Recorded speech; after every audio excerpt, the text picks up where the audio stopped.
오늘도 예배 자리에 오신 청년 여러분 그리고 산부 예배 공동체 여러분들을 사랑하고 축복합니다. 잘 지내셨죠? 네, 항상 여기만 되게 밝게 인사해 주시는구나. 네, 여러분 우리가 살다가 보면 잘못한 것들은 더 많이 생각이 납니다. 그때 그렇게 행동하지 말 걸. 그때 그렇게 말하지 말 걸. 밤마다 이불킥을 하며 후회를 하고 다짐을 해보지만 그럼에도 사람이라고 하는 존재는 또 잘못을 하게 됩니다. 특히 가깝다는 이유로 가족들에게 잘못할 때가 참 많은 것 같습니다. 작년 저의 생일날이었습니다. 동생이 저에게 편지를 써주었어요. 한 부분만 읽어보도록 하겠습니다. 혼자 있어도 밥 잘 챙겨 먹고 운동도 열심히 하고 연애도 열심히 해. 뭐 다 하나 다 잘 되는 게 없어요, 그렇죠? 스트레스 조금만 받고 우리 너무 빡빡하게 살지 말자. 이 동생 저랑 딱 1살 차이거든요. 성격이 이런 걸 어쩌겠냐마는 사랑한다 백돼지. 여기서 백돼지라고 하는 것은 저의 동생이 저를 부르는 애칭입니다. 기준이 워낙 높아서 그런지는 모르겠지만 동생에게 저는 그냥 하얀색 돼지입니다. 어쨌든 계속 읽어봅시다. 내가 어릴 때 날 버리고 갔어도, 이 문장이 제가 살면서 동생한테 제일 처음으로 가장 기억에 남는 것 중에 가장 첫 번째로 미안한 것입니다. 그 사건의 시작은 이러합니다. 제가 초등학교 1학년, 동생이 유치원 때인 것 같습니다. 어느 날 밤에 저와 동생은 부모님 심부름으로 슈퍼를 가게 되었어요. 물건을 사고 나오는데 동생이 갑자기 뜬금없이 오빠 아이스크림을 먹고 싶어 라고 하는 거예요. 이것은 이렇게 심부름 품목에는 없던 물건이었어요. 뭐 그냥 동생이 먹고 싶다고 하니까 사실 사주면 되는 거잖아요. 그런데 당시 저는 이렇게 그런 넓은 아량을 가지고 있지는 못했습니다. 부모님께서 힘들게 번 돈으로 동생이 아이스크림을 사 먹지 않았으면 좋겠다라고 하는 마음이 더 많이 있었습니다. 웃기죠, 어린 나이에. 아무튼 그랬어요. 그런데 계속 제가 말렸는데도 동생은 끝까지 아이스크림을 사고 싶다라고 하고 결국은 사버렸어요. 저를 백돼지라고 부르는 동생은 그날 밤에 기어코 아이스크림을 손에 쥐고 말았습니다. 그래서 제가 어떻게 했을까요? 뭐 아무 말도 안 했는데 웃으시네요. 네, 계산은 해주고 동생을 냅다 버리고 도망갔습니다. 동생을 버리고 그냥 집 쪽으로 뛰었어요, 혼자서. 물론 완전히 혼자 집까지 들어간 거는 아니고요. 어릴 적에 그 정도로 사악했던 것은 아니고요. 그러니까 대신 멀리서 떨어져서 이렇게 숨어가지고 동생이 오는 것을 이렇게 가만히 지켜보고 있었습니다. 그때 당시에는 가로등도 많이 없던 시절이고요. 동생이 얼마나 무서웠을까요?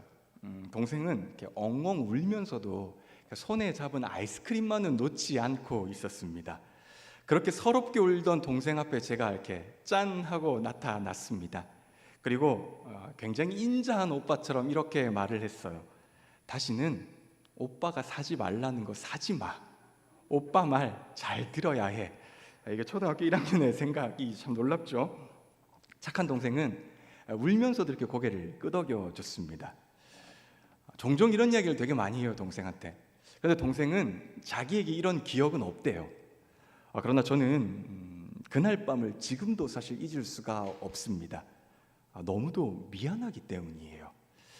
더 미안한 것이 사실 하나 더 있어요. 그건 살면서 제일 미안한 건데 그 다음 내용이 이제 편지에 계속 기록되어 있긴 하거든요. 그런데 더 읽지는 않으려고 합니다. 왜냐하면 시작부터 제가 굉장히 사악한 사람이 되는 것 같기 때문입니다. 제가 부끄럽지만 이런 이야기를 여러분에게 드리는 까닭은요, 우리가 신앙생활하면서 우리가 딱 이렇게 생각하기 때문이에요. 우리는 살면서 고난과 고통을 당할 때가 굉장히 많이 있습니다. 어쩌면 지금도 여러분 가운데, 물론 저도 포함이죠, 어쩌면 지금도 가로등이 없는 밤길을 혼자서 걷고 있는 듯한 어려움과 고난과 고통, 무서움을 겪는 분들도 여기에 계실 겁니다. 그럴 때 우리는 가장 먼저 이렇게 생각을 해요. 내가 무슨 잘못을 했을까? 내가 하나님께 어떤 잘못을 했을까? 마치 사지 말란 아이스크림을 샀기 때문에 내가 이 밤에 혼자 걸어야만 하나? 하지 말란 것을 했기 때문에 이 아무도 없는 깜깜한 밤길을 나 혼자 걸어가야만 하나? 하나님께 내가 무엇을 잘못했기 때문에 내가 지금 이러한 고난과 고통을 당하고 있는 것인가? 이런 식의 접근이 알게 모르게 그리스도인들 가운데서 굉장히 많이 반영이 되어 있습니다. 이 부분을 한국교회 존경받는 목회자이신 박영선 목사님은 자신의 저서 고난이 하는 일에서 이렇게 말씀을 하십니다. 우리는 다 이분법적인 신앙관을 가지고 있습니다. 쉽게 말하면 잘하면 복을 받고 잘못하면 벌을 받는다는 인과응보의 신앙관이 우리에게 박혀 있는 것입니다. 그래서 우리는 어떤 문제든 대면하면 잘못했으니까 벌 받는 거야, 회개해 라는 말이 을에 나옵니다. 하지만 성경은 이와 같은 우리의 신앙관과는 전혀 다르게 별개로 이야기를 합니다 라고 말을 하죠. 제가 청년 여러분에게 계속 강조하는 것도 이것입니다. 물론 분명히 우리가 기억해야 될 것은요, 우리가 잘못해서 벌을 받기도 합니다. 그러나 대부분의 경우에는요, 고난과 고통은 우리의 잘못 때문이 아닙니다. 오히려 하나님의 섭리입니다. 그리고 그리스도인에게 어울리는 삶이기도 합니다. 고난과 고통이 그리스도인에게 어울리는 삶이다. 여러분, 사실 이 말은요, 하는 것도 쉽지 않고요, 받아들이는 것도 쉽지 않습니다. 그럼에도 우리가 왜 이 말을 받아들여야 할까요? 왜 우리가 마음 가운데 이러한 말들을 꼭 품고 신앙생활을 해야 할까요? 왜 이것이 우리에게 어울리는 삶인가 하는 것을 오늘 바울의 기록을 통해서 우리가 함께 살펴보면 참 좋을 것 같습니다. 지난 시간에 우리는 바울이 죽음이라고 하는 것을 어떻게 생각하는지 살펴보았습니다. 바울에게 있어서요, 죽음이라고 하는 것은 그리스도의 영광을 나타내는 것입니다. 사는 것 좋은 것인데요, 그것보다 더 좋은 것은 죽는 것이에요. 그래서 자신의 인생에서 가장 기쁜 순간이 무엇이냐라고 바울에게 물으면 그리스도를 위해서 죽는 순간입니다. 그래서 그는 단 하루도 헛되이 살려고 하지 않았습니다. 죽음의 마지막 순간까지 최선을 다해서 살려고 했습니다. 이것은 바울에게만 해당하는 내용은 아닙니다. 오늘 저와 여러분 역시 하나님께서 허락해 주신 이 하루를 헛되이 보내지 않는 그리스도인으로 살아야만 합니다. 방금 저는 여러분에게 우리가 헛되지 않는 삶을 살아야 한다라고 말씀을 드렸어요.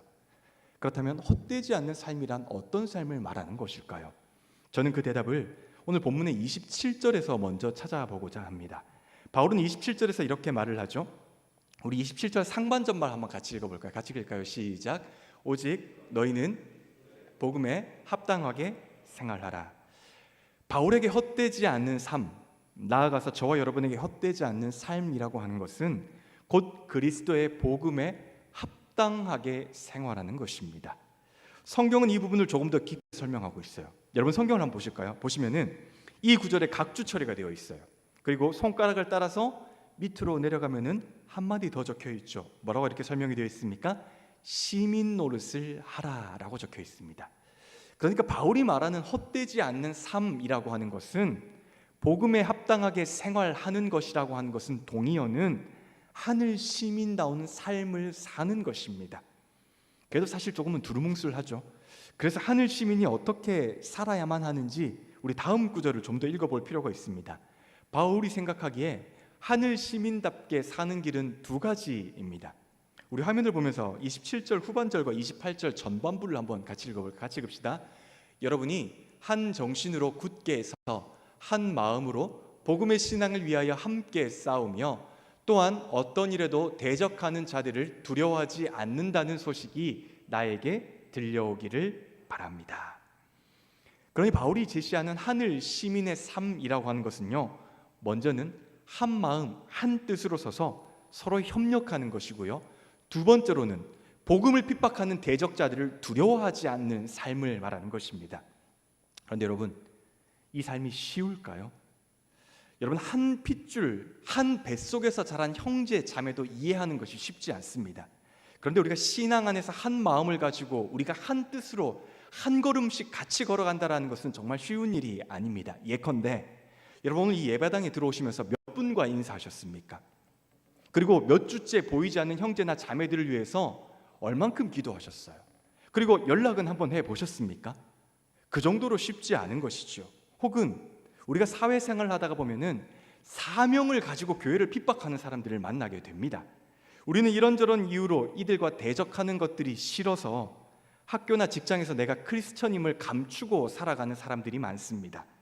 갈수록 이 시대의 많은 그리스도인들이 점점 더 내가 직장과 사회와 가정 또 이 모든 곳에서 내가 하나님을 믿어요, 내가 그리스도인이에요 라고 하는 말들을 점점 더 하지 않고 숨어서 신앙생활하는 사람들이 점점 늘고 있는 시대입니다.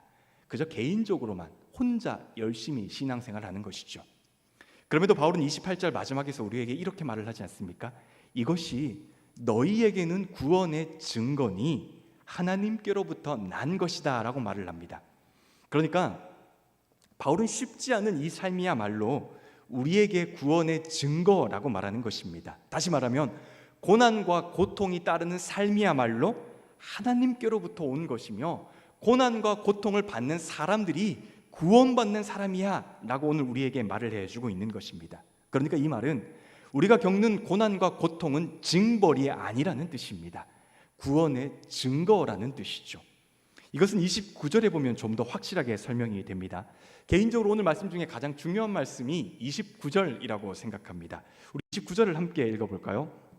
그리스도를 위하여 너희에게 은혜를 주신 것은 다만 그를 믿을 뿐 아니라 또한 그를 위하여 고난도 받게 하려 하심이라. 이 구절을 쉬운 성경으로 읽으면 뜻이 더 확실하게 와닿습니다. 우리 쉬운 성경을 읽어볼까요? 하나님께서는 여러분에게 그리스도를 믿는 특권뿐만 아니라 그리스도를 위해 고난받는 특권도 주셨습니다. 이 두 가지 모두는 하나님께서는 영광이 되는 것입니다 라고 말을 하죠. 현대인의 성경이든 새번역 성경이든 대부분의 번역본들은 은혜라는 단어를 특권이라고 번역을 합니다. 물론 우리말 성경은 이것을 책임이라고 번역을 해요. 그런데 개인적으로 저는 특권이라고 하는 말이 좀 더 와닿고 맞는 것 같습니다. 그러니 오늘 성경이 저와 여러분에게 말하는 것은 분명합니다. 하늘 시민의 합당한 삶을 살기 위해서는, 그러기 위해서 하나님은 너에게 두 가지 은혜를 주셨어. 두 가지 특권을 주신 거야. 첫 번째는 예수 그리스도를 믿게 할 수 있는, 예수 그리스도를 믿을 수 있는 특권이야. 두 번째는 예수 그리스도를 위해서 고난을 받을 수 있는 특권이야. 이 두 가지는 모두 하나님께 영광이 되는 것이야 라고 우리에게 말하고 있는 것입니다. 성경은 분명 이렇게 우리에게 말을 하고 있어요. 만약 오늘 하늘 시민인 저와 여러분이 예수 그리스도를 믿는데 고난과 고통이 있다라고 한다면 그것은 징벌이 아닙니다. 오히려 은혜인 것이죠. 그것은 범죄의 결과가 아닙니다. 오히려 특권인 것입니다. 그래서 믿음의 조상들이 고난과 고통을 당할 때 어떻게 했습니까? 히브리서 11장 35절에서 38절을 제가 메시지 성경으로 읽어드리겠습니다. 고문을 당하면서도 더 나은 부활을 사모한 나머지 굴복하고 풀려나는 것을 거부한 이들도 있습니다. 어떤 이들은 학대와 책찍질을 기꺼이 받았고 쇠사슬에 묶여 지하굴에 갇히기도 했습니다. 돌에 맞고 몸에 켜져 톱으로 켜져 두 동강이 나기도 하고 살해되어 싸늘한 시체가 된 이들의 이야기도 있습니다. 짐승 가죽을 두르고 집도 친구도 권력도 없이 세상을 떠놓은 이들의 이야기도 있습니다. 세상은 그들을 받아들일 만한 곳이 되지 못했습니다. 그들은 이 혹독한 세상의 가장자리로 다니면서도 최선을 다해 자기의 길을 갔습니다. 그들이 믿음으로 사는 삶의 본보기가 되기는 했지만 그들 가운데 약속받은 것을 손에 잡은 사람은 한 사람도 없었습니다. 사랑하는 여러분, 왜 믿음의 조상들은 세상의 가장자리로 다녔습니까? 왜 믿음의 조상들은 약속받은 것을 손에 잡았지 못했음에도 불구하고 힘들고 어렵고 고난과 고통의 삶을 살아갔습니까?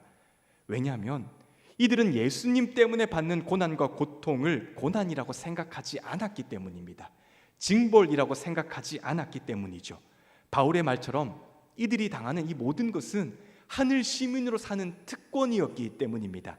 그래서 그들은 아무리 돌에 맞아도, 심지어 몸이 두 동강이 나도, 나의 사랑하는 가족이 싸늘한 시체가 되어서 돌아올지라도 고난을 피하지 않았습니다. 그저 묵묵히 다 받아내고 감내하였습니다. 사랑하는 여러분, 허니문 책자를 소개하는 이렇게 브로셔나 이렇게 팜플렛들을 보신 적 있으시죠? 그 책자에는 온갖 아름다운 그림들이 정말 많습니다. 아름다운 리조트, 그림과 같은 정말 모습들, 이런 것들이 정말 많이 기록되어 있습니다. 푸른 바다와 함께 아름다운 꽃길이 신랑과 신부를 기다리고 있는 것 같습니다. 일부의 교회가 우리가 믿는 신앙생활이, 우리가 걷는 이 길이 꽃길인 것처럼 말을 합니다. 예수 믿으면 무조건 잘 된다라고 말을 합니다. 그런데 여러분, 신앙은 그런 길이 아닙니다. 30절에 보면 바울은 이 길을 싸움이라고 말을 하고 있습니다. 싸워서 가는 길이라고 말을 하고 있습니다. 그러니 이 길은 쉬운 길이 아니라 어려운 길입니다. 포장도로가 아니라 비포장도로입니다. 그럼에도 우리가 왜 이 길을 가야 합니까? 그럼에도 우리가 포기하지 않고 왜 이 길을 하루하루 걸어가야 하는 것입니까? 유기성 목사님은 왜 낙심하는가에서 왜 우리에게 고난과 고통이 필요한지를 이렇게 설명하고 있습니다.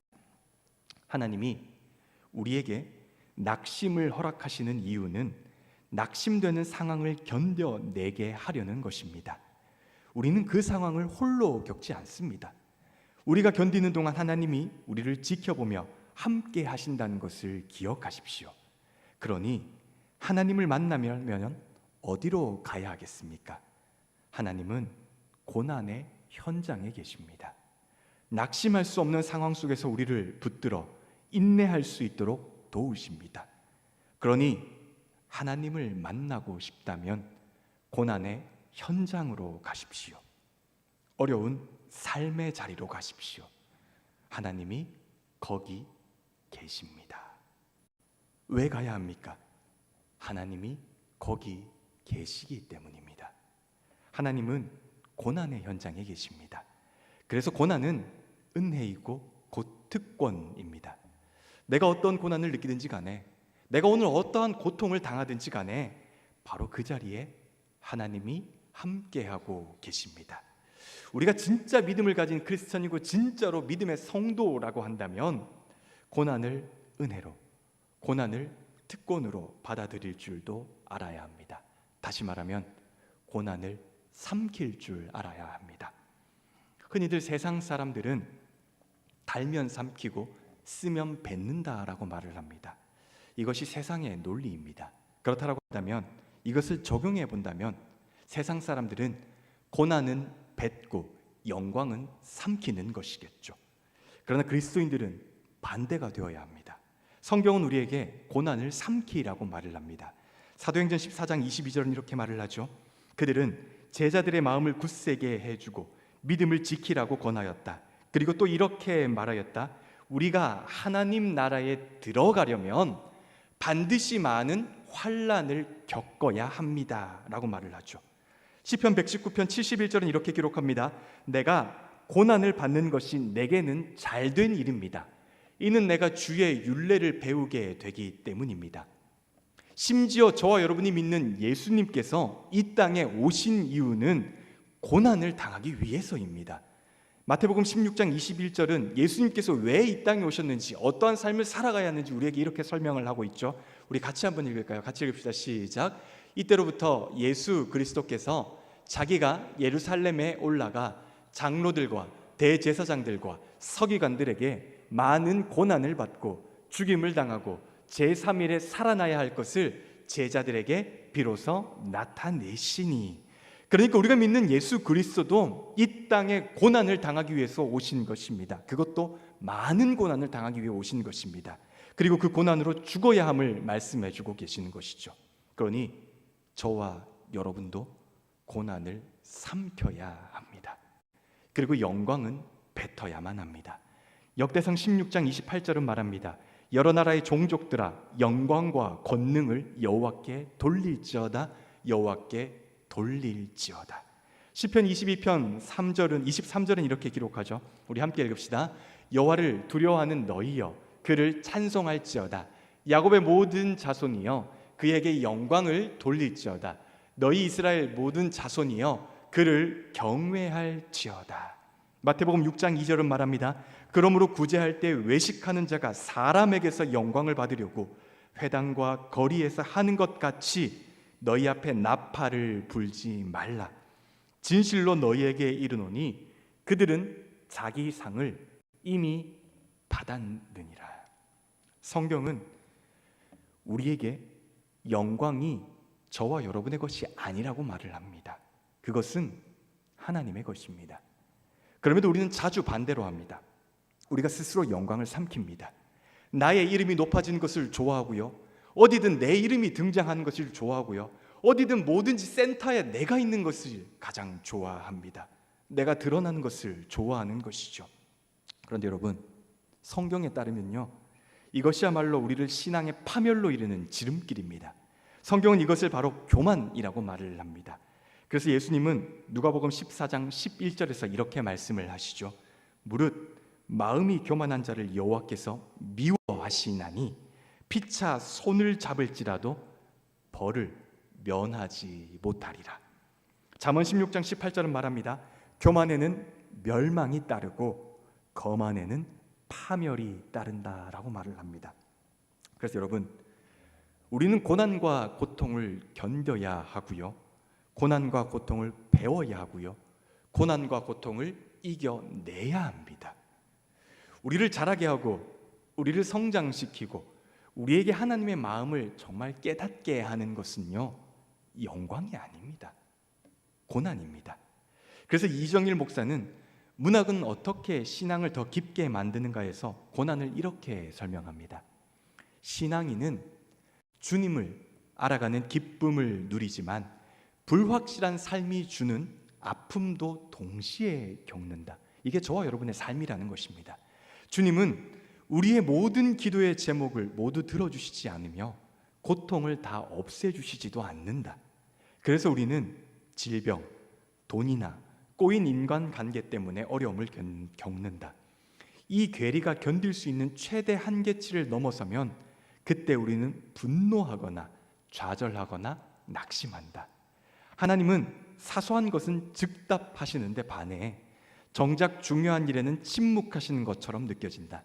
하지만 이러한 불면의 밤을 경험하면서 우리는 성숙해지고 깊어지는 것이다. 서두에서 언급한 박영선 목사님은 이렇게 말을 합니다.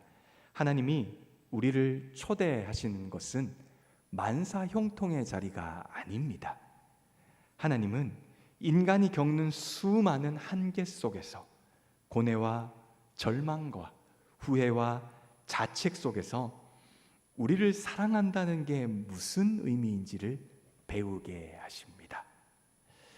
결국 저와 여러분이 지금 겪고 있는 수많은 고난과 고통, 인고의 시간들은요, 저와 여러분들을 쓰러뜨리는 것이 아닙니다. 하나님께서 우리에게 허락하신 고난과 고통은요, 우리를 자라게 하는 것이고요, 우리를 성숙하게 하는 것이고요, 하나님의 사랑을 깨닫게 하는 교육의 장입니다.